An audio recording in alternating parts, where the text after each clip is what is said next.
the amount of blatant lying going on from leadership to agents don't about stuff. Don't sugarcoat it, James. Just look, the amount of lying that's going on. Let's just call it what it is. The amount of lying that's going on from leadership to agents, and that these agents aren't spending the time to educate themselves. I mean, I literally just in the past 2 weeks, I'm like, you post that publicly, you're asking for litigation. You talk about it privately, we talk about it publicly. This is the Real Estate Insiders Unfiltered podcast. Welcome again to the Real Estate Insiders Unfiltered podcast, where I am getting over being sick again. I think you sound great. I mean, it's a little raspy, but if I try to do it higher pitched, it just sounds like it's just embarrassing. I'm gonna be honest. So, and Keith laughs hysterically at me.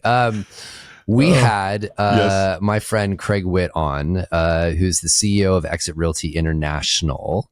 And I loved this pod. Tell everybody about kind of the discussions, because I know you're passionate about this as well, Keith. Yeah, we dug on your deep. Soapbox. Yeah, I did get a little riled up. We dug deep on professionalism, the need for more of it in the industry. We talked about it not only at the agent level, but also at the broker level. He floated a concept which I found really interesting, which is this tenured experience. We talked about that for a bit. The tension between real estate's sort of growth mindset and professionalism, and how there's a tug of war there, possible solutions for increasing the professionalism. And I love how he anchored into the humanness of our business and the importance of it. And he's had 20 years at the same company. And so he gave us some good insights about that as well. Really, really smart guy, very committed to the future of our industry and the professionalism that's required. You are going to dig it. Put it in your ears, kids. Craig, welcome to the podcast. We're excited to have you. Yeah. Me and my raspy ass voice today again. I think you sound good. You sound okay. Oh, yeah. I mean, he's honest. Craig is the voice of reason around here already. Yeah. I mean, look, I love my daughter, but man, they don't tell you the amount of times you're going to get sick. Like, they just love you enough to continue to give. Tell you. So, all right, man. Well, look, it's good to see you. Just a little side note. Craig and I got to hang out in New Orleans on Homes.com's dime for the Super Bowl, which we're happy to show up when someone else is paying. Shout out Andy for Super Bowl tickets. Thank you, Andy. Thank you. We love you very much. We're happy to go each year if you want to invite us back. So, all right, man. So let's dive in here a little bit. So we'll do just kind of a speed round on your background. I looked up on LinkedIn, but you've been with EXIT Realty for 20 years now. Yeah. And it basically kind of moved all the way up to the ranks of CEO. So talk to us about that, and how the hell did you get into this crazy industry as well? Yeah, happy accident, really. It didn't start off in real estate. I actually, when I was in my early 20s, started an excavation company with a handful of friends that I had. And we grew it from 4 people to 175 people in about 4 years. Wow. So everything from concrete and asphalt work, site developments, subdivisions, you name it, we did it. We had an asphalt plant, concrete plant. We had a lot of stuff going on. So, but then my passion was really site development, building subdivisions, spec houses and things. So I got into real estate thinking I'd get my license. And, easy it is to get your license. So we're going to talk about that a little bit. Yeah. Even I can do it. There's Cracker proof. Jack box. Yes, yeah. I thought, my gosh, if all these people can do it, I can do it too. But kept doing a lot of developing and subdivisions and things from my area up in northern Michigan, a town called Traverse City. Shout out to Traverse City, Michigan. Shout out Traverse City. I was looking to affiliate with a brand and decided to go independent because I am very independent, very entrepreneurial myself, and I didn't want to belong to a brand. So decided to start my own boutique brokerage. And from that, it developed into learning about EXIT Realty. A guy walked into my office one day and pitched me the story of the franchise brand and the model. And it was so different, so unique. It was very early stages of the company up in our area. No one had heard of it before, and I'm kind of a pioneer that way. So we took it. So started off as a sales agent, franchisee, opened up 4 more offices, one down in Bradenton, Florida, became the regional owner for the state of Michigan with EXIT, and then sold my brokerages, sold my region back to corporate, and took an executive position with them back right after the recession.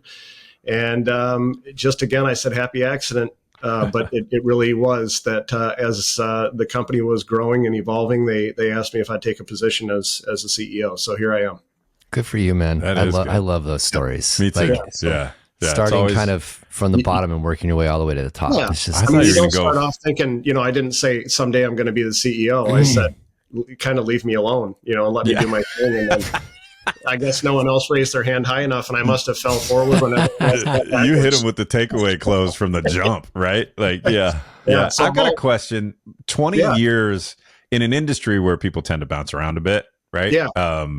20 years with the same company is very rare. Yeah.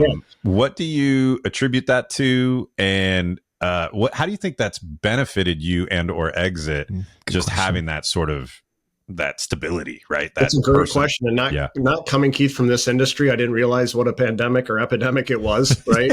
Having a lot of turnover in this business. A lot of turnover.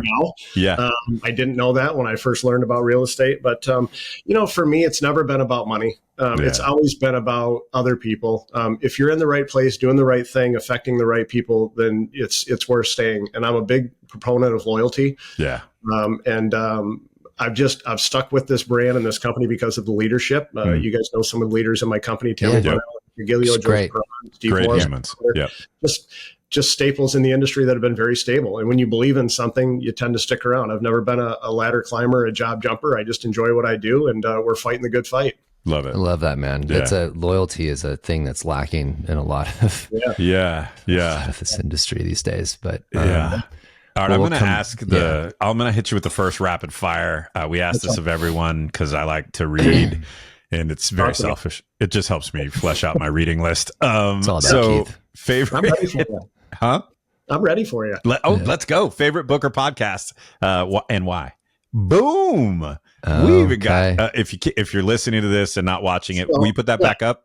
I'll tell you what it is. Perfect. So, I'm a Maxwell fan. I think a lot of us are. Just kind of a leadership style mentality that I've always had. I love a lot of books. I'm not a huge reader, to be honest with you. I'm actually getting started writing my own book here shortly. But sugar, nice. That's good. Be a short story. But but I love Maxwell's 365 Daily Reader because it is every day you learn a leadership principle, and it's something you can pass on to other people that's quick, easy for them to understand and read and implement right now. Yeah. And for all you kids out there who don't know who John Maxwell is, right? Like, not from under a rock. Yeah, he is. No, but like, I feel like he's so many people, you'd be surprised at how many young leaders don't know who John Maxwell is. And that's a travesty. So if you're hearing this and you've never read John Maxwell, go buy your first one of his books. You can email James for reimbursement. Just kidding, legal. That's a joke. But like, you owe it to yourself. That guy, he's an OG. He's been around a long time. Maybe some of it doesn't perfectly resonate with the TikTokification of leadership today, right? And the different approaches that people are taking towards leadership. But there are some grounded principles from John Maxwell that everyone should understand if you're in a leadership role. So no one's brought up John Maxwell once. We've done 125 or 30 of these episodes now.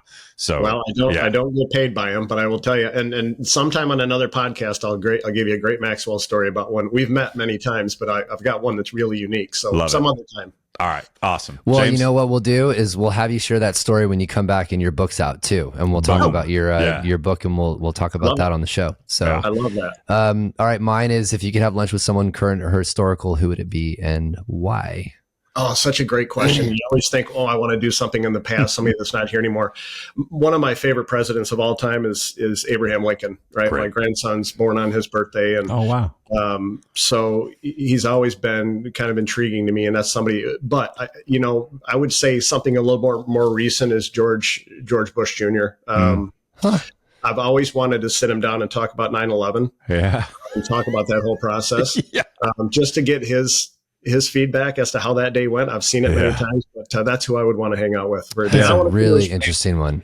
I want to go to and hang out. Absolutely. Yeah. I've said the same thing about JFK and the Cuban Missile Crisis, right? To like really sit down and talk to someone about what that 24-hour period was like, would be interesting learning. Here come the comments section. Yeah, good. Bring stuff. Here come the conspiracy theories and everything else. Come at me in the comments, son. Come at me. I'm not afraid of it. That's right. All right, let's move into some of this talk. I know you are, and Keith and I have been excited about this conversation. You're very passionate about broker professionalism. We'll start there. We'll cover agents too, but talk about that with us. Like, what does that mean to you? I know you're very particular about just where the industry is and where it needs to be. So give us some background there. If I can start with this, I think it's way too easy to get into this business. Okay. I think that we need to go to more of a standardized program in the United States as to how you enter into this business. I think when you've got to spend, all this time becoming a hairdresser, and yet you can get your license in many cases in 40 hours and $250, I think I don't think it sets us up for success. Yeah. And, sorry to interrupt, but in California, you needed 1,600 hours. Yeah. To cut hair.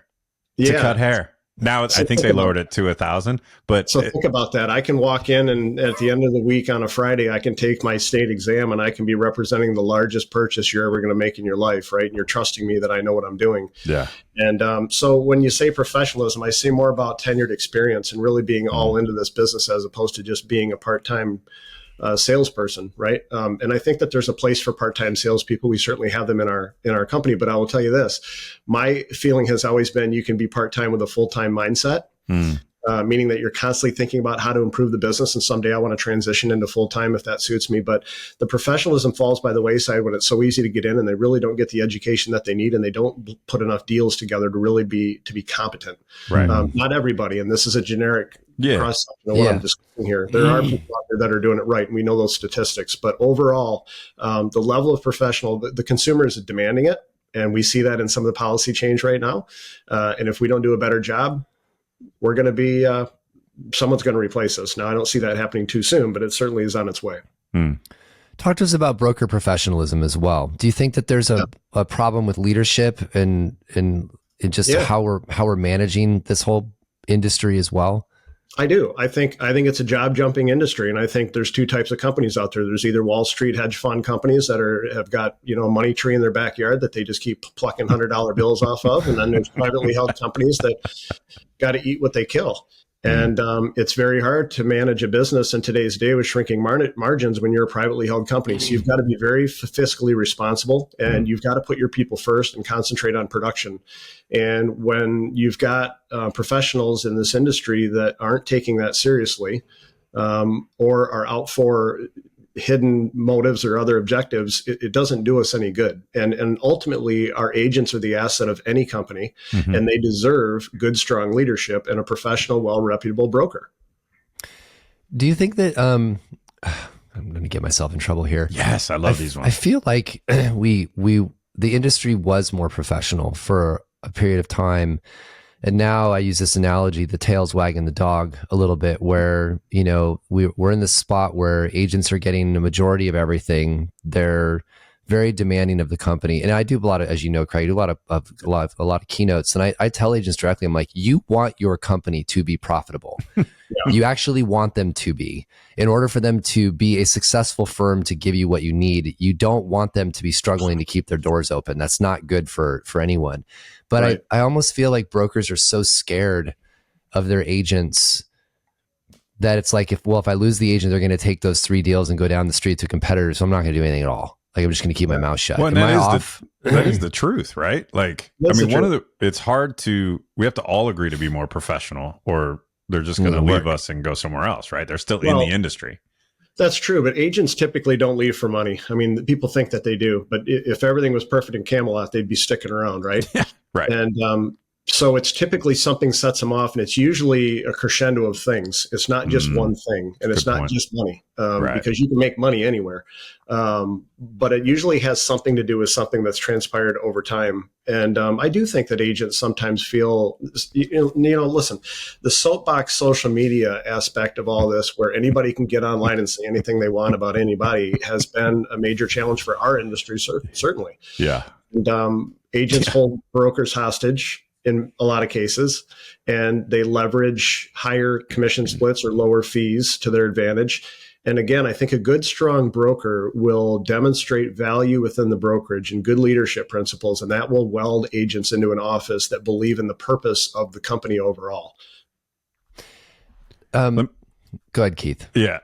I agree with you, and it's not like a great podcast if I just agree with you the whole time. So I'm going to take the another side just to peel the onion back, right? Sure. Recruiting and retention is pervasive in this industry. There's phrases like, if you're not growing, you're dying. There seems to be an obsession with agent count and agent population. So that's one end of the spectrum. But at the same time, we're saying we need to clean house a little bit and coach people either up or out of the business, or, pick your language. You didn't say those things. I'm saying those things. But there's a little bit of a tug of war here in this need for professionalism, which I agree with. And then this modality in the industry of growth at all costs, damn the torpedoes, more is better. And let's just stack them and rack them and make money. So how do those two things, how do we justify or rectify those two things? Or do you agree with that premise? Well, there's two ways to win at brokerage, right? You either have body count, where you've got such high volume, anything over 1,000 agents, that you're getting a little bit of something off the top if it's a flat fee style brokerage model, which is fine. That works for many people. Or you worry about quality over quantity. And our goal as a company, for example, has always been quality over quantity. How do I do more with less? How do I get higher productivity? Because here's the bottom line. For me, I don't want my agents starving. And if my agents are only doing 2 to 6 deals a year, they're under poverty. Okay. Right. So how do I get their production level up? Fewer agents, higher productivity. They're having a better quality of life, better lifestyle. They're contributing more to their community. They're probably moving up in homes. They're putting their kids through better school systems. All these things have a direct impact on the economy that they live in, right?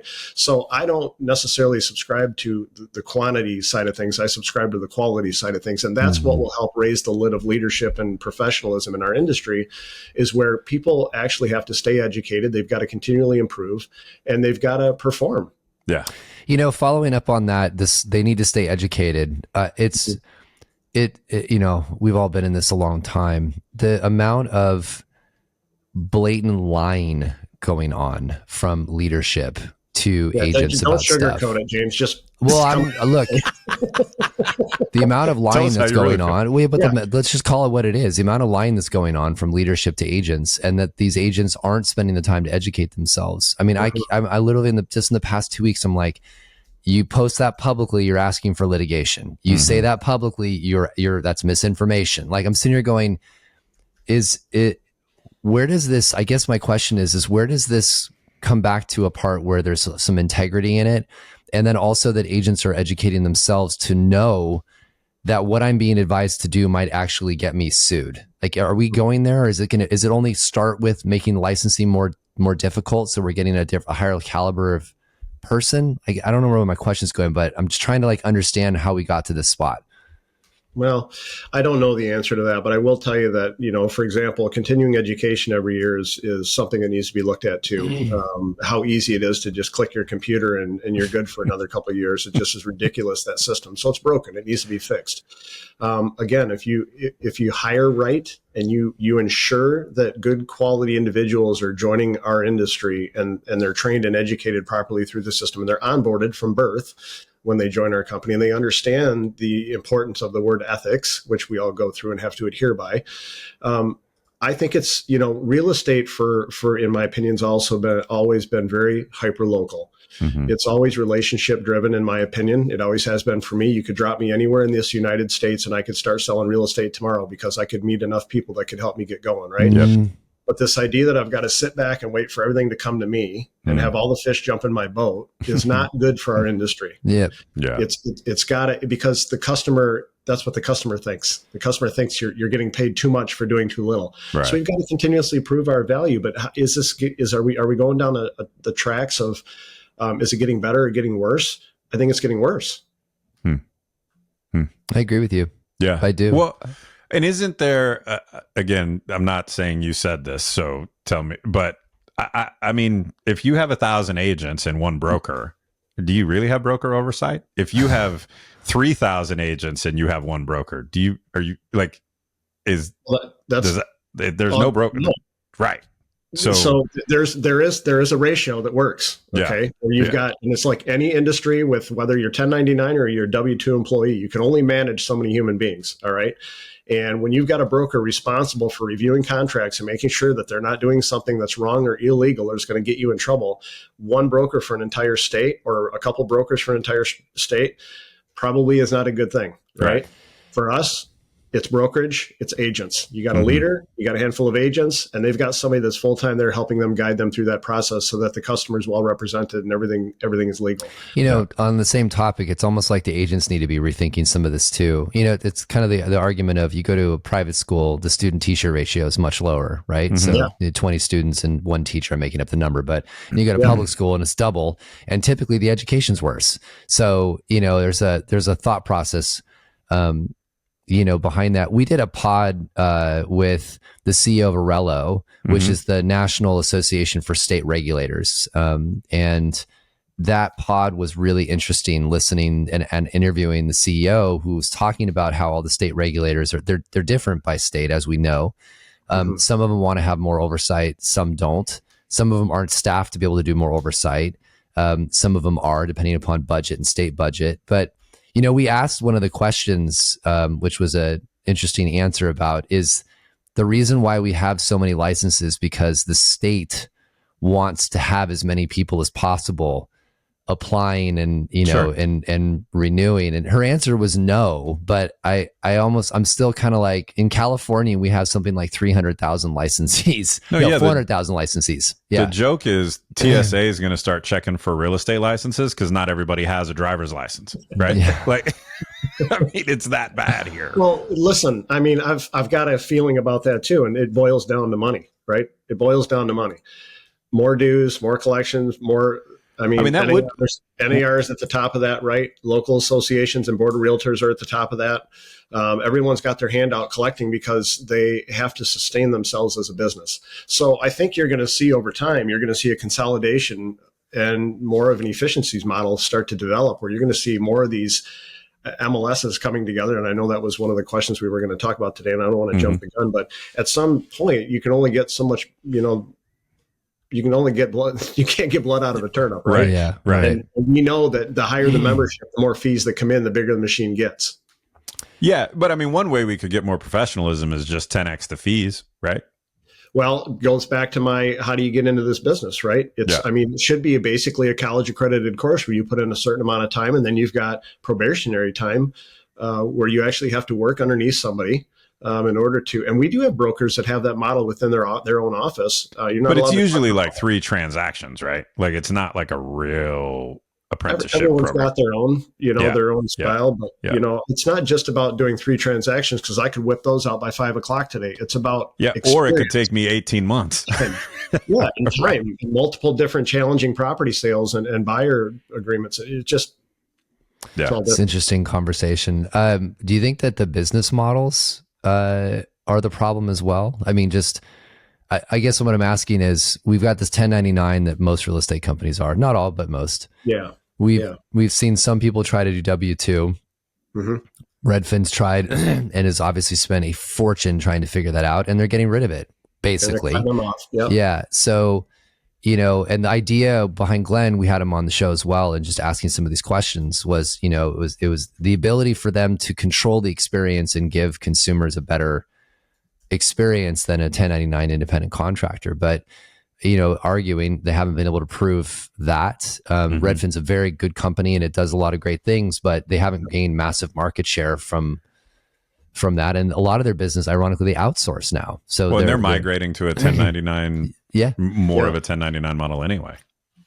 So I mean, do you have thoughts on that? Does, like, if we had a harder licensing process where there's less agents but they're doing more production, do we end up going down a road where there's more control? Does that solve it? I love the 1099 model because, again, I'm entrepreneurial. So you don't have to tell me to get up and go to work in the morning, right? I'm just always, I'm self-motivated. Not a lot of people that get into this business are. And I think that a lot of people are meant for a Friday paycheck, and that's nothing against them. It's just that's a lot of it has to do with personality type. A lot of it has to do with their financial position, whether they have a spouse that's a contributing partner in the family or not. All these things weigh into that. But I'm a fan of 1099. I really am. The challenge that I have is owning a big construction company in the past. If you didn't show up for work, you got fired. Right. I've got a bulldozer that needs a driver today and you're not in it. So I've got to find someone else that can. I'm sorry, but you didn't show up for work, right? Real estate agent, you're like, oh, please come in. Please come to my office. I know COVID happened and that was then, but now this is now. And I want you to come back because I'm going to give you great value, right? Right. And they're like, well, I can work from home. Right. Can you? Right. Some people can, but not most, right? No, I'm with you. The statistics are in the single digits. And I want to add to that. Now I'll get on my soapbox for a minute, because I ran big offices before. I've run big real estate operations before. Mm-hmm. In the beginning of my career, I felt like I was it was a hard conversation for me to have for someone. Maybe they hadn't sold a house in 8 months and they've only sold, 2 in the last 18. Right. Yeah. And I shied away from the conversation because I felt like I was telling them they were a failure. Right. Yeah. And that was a hard conversation to have as a leader.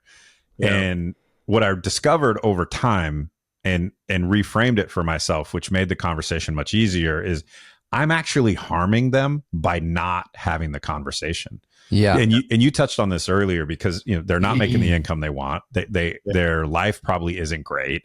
They feel like a failure because they are out in the world as a real estate professional, but haven't sold a house in a long time, right? And you actually, if you really love somebody, you tell them when they got food in their teeth, right? And as someone who said I cared deeply about my people, and that was one of my principles for how I built companies. Well, if I really care about you, then I'm willing to have the hard conversation with you. And I love you enough to tell you the truth that if this business isn't for you, it's okay. And let's stop this pain for yourself and figure out what's next. Or I've got a model for how to get you into production. And let's agree that if you can't stick to this model, that this might just not be the thing for you. And let's either get you all the way in or all the way to something else that will feed your soul better than this industry has. But it took me a while to get there. You're probably still not even there, because we want to believe that people are good people and that they really can do this, right? But the famous Tammy Bonnell once said, "Saving people is for Sundays," right? And I will tell you, I'll tell you. That's a good one. There's a short. There's a cut right there. My feeling has always been that you either sell out of passion or you sell out of desperation. Only two streets on this. Yeah. And when you have an agent that's not productive and they're struggling, they're selling out of desperation. Right. And they're going to do anything they can to close a deal because they got a mortgage payment or a grocery bill due. Yeah. Okay. Yeah. I don't want my agents operating with the consumer because they're desperate. I want them to be financially stable, and I want them productive. And if they're not doing that, not just in my brand, but in our industry, then it's time to help them find another job. My uncle had a saying. He was in the movie industry for a long time. Shout out, because he listens to this stuff sometimes. But I was having this many years ago, and he run big production special effects for Universal and other firms. Anyways, the point was, he goes, I made many decisions where if left to themselves, they wouldn't make it. Mm-hmm. So he would fire people and have a conversation saying, you don't want to be here. Right. I know you don't want to be here, but you're staying. I'm going to help you get into the next part of your career. Like something like paraphrasing. But I like that saying of, if left to yourself, you wouldn't make the decision. And I think that's a good comment, Keith. And I think there needs to be more of that in the business. It goes back to that comment I made though, Craig. Everyone's like, well, there's 3 deals. They're going to go to another competitor and they're just going to go work for another brand. So and this obsession with agent count. Right. Because it's really hard to, as a leader, when you're going to throw up, maybe you recruited 2, but you're going to let go of 5. Well, you throw up a -3 and all the indicators are going to be you're failing at your job. Right. That is how it is going to look. That is how it is going to feel. That is, whoever looks at the report, they're gonna be like, what's going on in his office or her office? Right. I think, Keith, something that we're overlooking here possibly a little bit too is the role of the managing broker these days, and how many of them are full-time managers and how many of them are selling and they're not minding the store. Right. They're out when the market gets sluggish. Brokers tend to go back to what they know how to do best. And that is, I know how to sell. I'll sell my way out of this. Well, when you're out listing and showing properties, you're not taking care of your agents that are in the office when they need you the most. And they start getting, it's like a relationship, right? All of a sudden, another broker starts showing me attention and they tell me about all the training they're getting, the leadership. Next thing you know, it's like, I love you, but I'm going over here because I'm getting. They create the wedge. Yeah, we talk about that all the time. When there's back to James's classroom analogy, I think you can be a successful sales agent and a successful broker at the same time. But not for as many people, right? Right. Because you're you've got a sales business that you're managing, and so that probably means you may not have a 400 agent office or a 200 agent office. You might have a 12 agent office, and there's some number, right? That classroom size matters. There is, but it also has to do with scaling your company and treating it like a real business, and that is putting staff in place to help you do the things that you're not good at doing, from an administrator to another managing broker to be there when you're not there to review contracts or whatever that is. So that if I do like to sell real estate, I can go out and still do a little bit of that, but I'm ultimately responsible for my company. Right. And that means putting good people in place. Craig needs to meet the great and powerful Jim Fischetti, because I feel like you just channeled one of our good friends. He literally says that all the time. So at least I'm not making it up. So we have three people who care about professionalism talking about it, but why is the industry like? I feel like we've been having this conversation for decades in this industry, but nothing changes. Right. If anything, it's going the other way, right? With less oversight, less paying attention to some of the things that we're saying are important. Why? Well, until it becomes a mandate from, the all powerful Oz in Chicago, it's probably not going to change, because you've got to have, look, there's a reason that there's lines on the center of the road, right? To keep us from killing each other.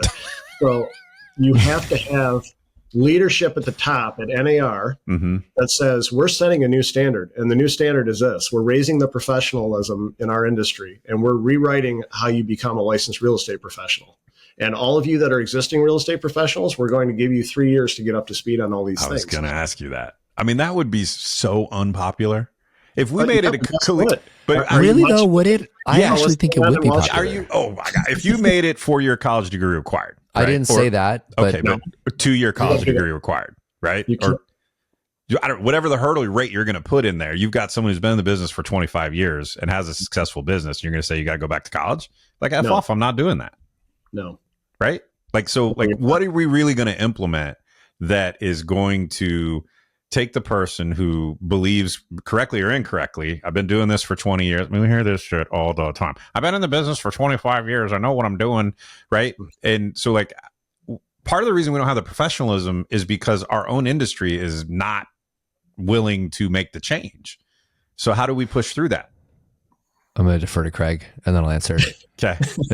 He's the guest. Yeah, I would love to take that reform on.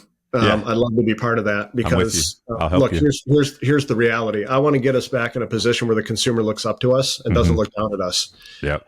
And James, we talked about this, or I saw this actually on one of your podcasts not long ago, where we were talking about the amount of hours that it takes to close a transaction, right? What's the average amount of time that it takes? And I don't think that the consumer really understands everything that goes into not at all transaction. Yeah. And I get that. We've got to do a better job as realtors. In my old listing package, I'd give them the sheet from NAR that talked about the 178 things that we did, right?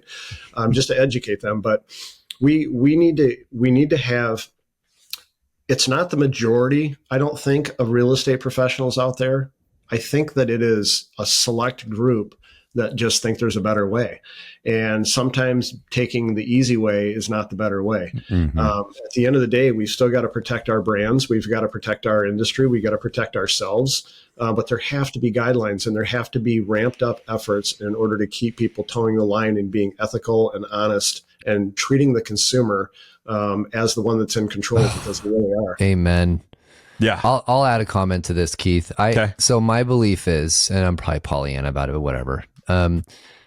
I think that if you did raise the standards and even the dues, and I do think money's part of it, just because that tends to weed things out. If it's too expensive for a person that does 1 or 2 deals a year to pay the fees, they won't do that anymore. I'm not ragging on people that do that, by the way. We're talking about the idea here. I mean, a little bit. Okay, fine. But if the people that are the other 20% that's doing 80% of the transactions aren't going to complain, they're going to be like, yeah, fine. Are you? What do you mean they're not going to complain? I think they'll look at it if the idea was that we're raising. I said I was going to dues by like $4, and the industry freaks. That's only half of Starbucks. It's right? the only because that there's NARs not articulating its value very clearly. That's a whole other piece. But if you positioned it as, We're going to be raising the standards to reduce the number of unprofessional people in the business to make the industry more professional. There'll be less competition, which means the people remaining are going to do more business. And you told me it's going to double my dues. I'll be like, sign me the F up. Like I am in. By the way, I said F, not the actual word. Because I have a daughter. I'm trying to be better about it. I'm so proud of you, Iggy. That was great. And a new guest. Yeah. I mean, look, as a thought exercise, of course, I agree with you, but I happen to live in reality where anytime dues have been mentioned being raised by NAR, it's a revolt. I'm not suggesting it's even NAR, by the way. No, but I believe they're saying that because they will always say what they've always said, and that is what have you done for me lately? Here I'm paying more money, so what else are you going to start doing? Everyone wants something in return, right? And I think James is onto something with saying, no. In return, you're not going to see we're going to do more lobbying for you or we're going to do X. We're going to reduce the amount of competition in our industry because we're going to weed people out with a new threshold of participation expense. Look, I am in our camp because I agree with you. I just think that the fastest growing companies are the ones that are decentralized, statewide broker. NAR is at a place where they have less influence and are weaker than they've been in decades, and they haven't been that strong for a long time. I think it's the state regulators. And this isn't a hit on anybody that's got that model, but if I'm an agent and you come to me and say, join my company, you're going to have very little to no oversight. You get to talk to a broker if you feel like it. You don't have to come into an office. You don't have to come to my training. You can basically you can do whatever you want to do out there and just be an independent agent, pay me X amount of money off the top, and we're good to go. Yeah. I would be all over that because that's my personality type. But we forget that we're in an industry where we're pack animals and we have to be around other people in order to grow and encourage and to flourish as real estate professionals. And we have to learn together. And that means coming into a controlled environment with good leadership and standards. And that's the only way this is going to work. That's how it used to be. And everything went pretty well back then. Yeah. I mean, to be clear, I agree with you both. What's infuriating to me is for decades, we've been saying we need a more professional industry. And then people talk about the things that we should do and no one wants to do. They all talk about how that's dumb, that won't work. Or I want a more professional industry, but don't raise my dues. I want a more professional industry, but let me operate any business model I want to. I want a more professional industry, but don't get in my shit. Leave me alone. I know what I'm doing. It's just lip service. If you really feel that way, not you and I, but the people listening, if you really feel that way, then make your damn office more professional. You literally are running one. Start there. Told you he'd get worked up on this one, Craig. I don't. It just pisses me off. Yeah, I'm with you. I'm with you. It all starts in the home, right? If we talk about children, exactly. Let's look at it basic as possible. James, you're talking about your daughter now, right? I got in so much trouble, Craig, because she literally used the F-bomb in the car the other day in front of my wife. Where did she learn that? Oh my God. I literally got like Darth Vader death stare from my wife. It was so bad. I literally curled up in the driver's seat going, this is not happening right now in front of mom. All right, I'm going to move this just for time's sake to just two topics real quick. I do want to get your take on this. I feel like, and this is just me, I'm not like leading you down this road, but I feel like the industry is at a very interesting crossroads. We've got CCP, that's a massive discussion. We've got MLS and the realtor associations wanting to potentially disassociate. We've all had massive litigation. Literally the checklist you're running down is less professional, less professional, less professional. Yeah. By the way, it's basically deregulating everything that holds the standard high. Can you give me, give the audience and viewers your take on some of those topics? Just where do you stand on all of this stuff? This is definitely setting me up. You realize that. I know. Go ahead, Craig. Let it out. You know you want to. You can skip the question if you want. I have opinions on this, but I'll tell you what. I tend to report on things that I'm highly knowledgeable about, and I don't talk about stuff that I don't know. Mm-hmm. And it served me well over the years. Now, when I was younger, that wasn't the case, but I've learned my lesson. But I will tell you this, that I think, in my opinion, NAR has got a lot of cleaning up to do. Mm-hmm. Okay? They've got a lot of, and it starts with their leadership. And it starts with somebody taking control of that organization that's one of the most powerful next to pharmaceuticals, and we all know who's in charge in Washington, and really hammering out a solution that's going to serve us for the next 25 to 30 years. And right now there isn't a clear path forward, I don't think. Yeah. I think that, a national MLS is probably long overdue. I think that it's just way too hard for these small communities to sustain. You see them already starting to acquire each other and become these larger MLSs, but the amount that we've got across the country is ridiculous. And it basically is just giving people an opportunity to collect a check in many cases. And it's like more government, right? Mm-hmm. So a national MLS with some local representation would be a good thing. Interesting. But yeah, I think, and now you've got a fee that people can actually see things, because we all want to be part of the MLS. That's our protection, right? That's how we get our almost all of us. Almost all of us. Yeah, almost all of us. What are you talking about, James? Don't answer that. Cooperation thing. I mean, back in 2020 or 2021 when they introduced that, I mean, that was long overdue, right? I mean, come on, put your listing on private listing, like properly market your property. That you've got to go back, you guys, to what is right for the consumer, not what is right for Craig Witt. What is right for the consumer? What do they expect, and how do I best represent them and protect their rights along with getting my paycheck and earning it? Yeah, man, sure. Craig, if you want to carry this standard into the industry, I want you to know I have your back. I won't be in front of you, but I'll be right behind you. By the way, Keith is somebody that you want to have your back because people see him coming and they get the hell out of the way. So, yeah. I know that it's everybody's opinion and everybody's got their own thought of how they want this all to go down. But I've always got this saying, what's good for the group is good for the individual. And you've got to look at this thing macro and not micro and say, well, this is not in my backyard. I don't want this to affect. You can do it for everybody else, but not for me. Right. It's just not the way it works. And there's so much of that. There's so much of that. I will say this just because, Keith and I, we have been very critical of NAR over the past year and a half when it was due. I will tell you this just because I've had the opportunity to spend quite a bit of time with Nakia over the past, good 6 months. I've had dinner and a bunch of other things. She is, we have been pretty impressed, man. I think you're going to continue to see change out of there. She's getting rid of people that don't belong there anymore. I mean, she is...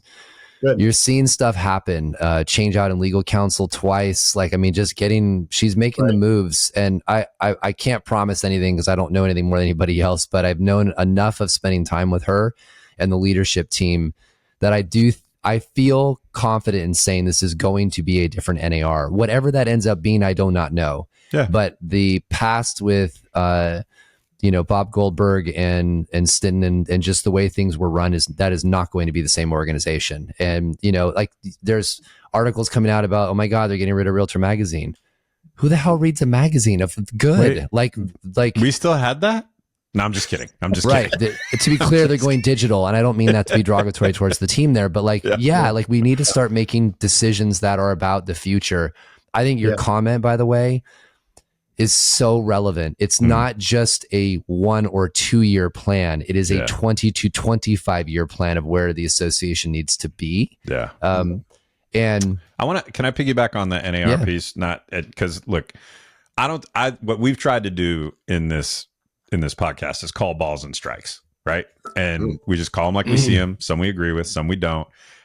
But I have a sense, unlike I've had before, of listening from NAR. NAR is listening, and usually they were telling and maybe not listening quite as much. And the thing that I've been most impressed with is that Nakia and the team there seem to have a real commitment to listening to the membership and trying to sort through some of these sticky issues. Some of that's by necessity, right? Because where they are in time and space, you better be a good listener to also discovery time, right? Exactly. Yeah, for sure. Exactly. But look at Keith's example. And I use this when I remind people of the fact, Sherry Chris is a friend, just full disclosure, but hiring somebody who wasn't from NAR and didn't go up the ranks and didn't have any involvement there and was not part of the establishment to report directly to Nakia, that's pushing it. Like, if you think about it, like that's not there's not reporting to leadership. Normal standard operating procedure for NAR. It's interesting when you look at those things, and I'm not defending them. I am noticing things that I'm like, that's new. That's different. That's not part of the typical process. So I hope they hear this too. Think about this, James. Hiring from within is a great thing when you've got consistent cultural upbringing and everyone believes in the same mission. All right. Yeah. if you're moving people through the ranks just because you feel like they've earned it and that's the next logical step for them, it's for the wrong reason. Yeah. You've got to bring people in to not disrupt, but to make change that is positive change for the organization overall. And that's probably what's happening right now. And that's good. Yeah. Yeah. I mean, there's a reason there's not as many monarchies as there used to be, because just hiring your family isn't always the right decision, right? You want the best player available. Yeah, for sure. All right, Keith, take us home. Yeah, let's. We ask everyone this, and I'm excited about your answer because you live in this space more than even some of our other guests do. If you were an agent today, what's the one thing you would implement to help your business for 2025? I'm curious your response to this. Oh my gosh, I saw that question, and I am a relationship guy, so anybody could get on here and go, "Oh, I'm going to embrace AI. It's going to transform my business." No, it's not. It's not. It is still me to you. And it is still belly to belly, and it is still trust based, and it's relationship driven, and it is a human. It's a human business. So, what I would adopt the most is that I would encourage as many of my fellow agents to not just take their sphere of influence, but get to know their community better. Go back to the way it used to be, and build that trust with our consumers, because that's what they're paying for. We've had so many people answer this question where I thought you were headed, and then you took a left turn that made it really elegant and great. Because yes, sphere of influence is important, it's bedrock of your business, blah, blah, blah, right? But that idea of growing your sphere of influence and really plugging into your community, whatever that means for you, right? As a person with your passions and interests, becoming part of the fabric. It's a hyper local business. Like whatever you want to go run for school council, whatever you want to do to be part of your community, and let that be part of the growth plan for your business is smart. And do it, Keith, and do it genuinely, because you really care, not just because someone said, "Okay, you want to build your business? Go get on the board of realtors, right? Or go serve time, or go do this." Yeah. You're miserable, and they're doing it because they got their hand out. That's the wrong reason. You need to do it because you need to say, "How can I help you do better in your business? Because that's going to help me do better in my business."